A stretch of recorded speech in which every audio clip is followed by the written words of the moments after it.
ating pork belly na fried. Rin tayo ng patatas at carrots at saging na saba. Ito yung ating patatas. Sabahin natin yung ating carrots. Ito na yung ating saba, saging. Kaya na yung saging natin muna. Kaya natin yung sibuyas, mantika. So we're using our salad mustard. And then garlic, of course.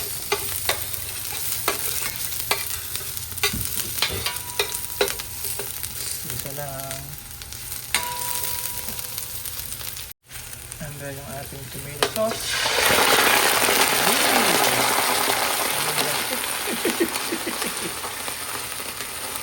Ilagay mo pa mo. We're gonna add in our pork belly. Hinat lang natin ng bite size.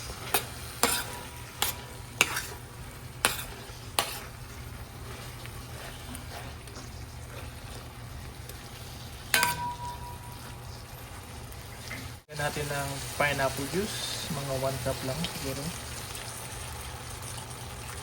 We're gonna bring it to boil. Lagyan na natin tubig para isang pakuluan na lang.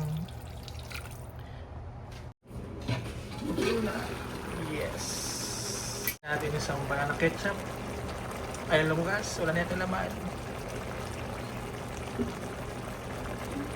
Ganda na ng kulay.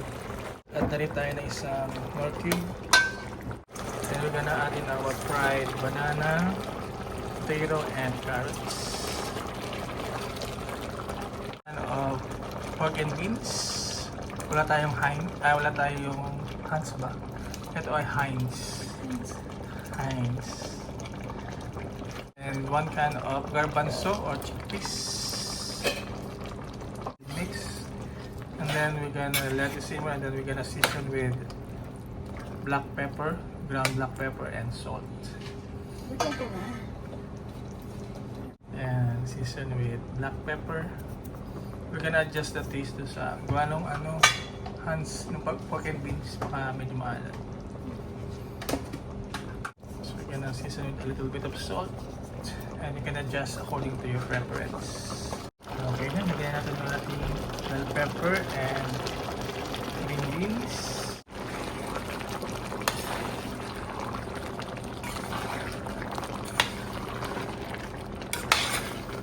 Konting kulo lang para maluto yung beans, and then lalagyan natin yung ating napa cabbage.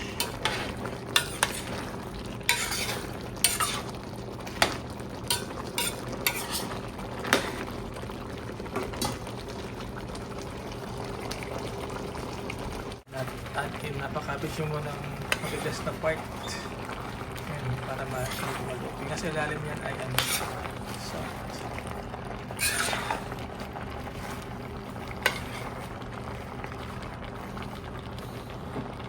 Lagyan mo na kaya, takpan natin para ilalim naman na maluluto. Para medyo crispy pa yun. Takpan na natin para maluto siya.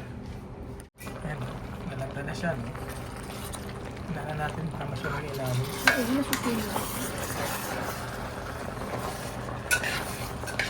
So, pwede nyo lutuin mabuti yung gulay nyo, pero mas masarap kasi yung medyo crispy, no? Ayan. Kung masyadong maturog yung patatas. Okay na. Kaya na tayo.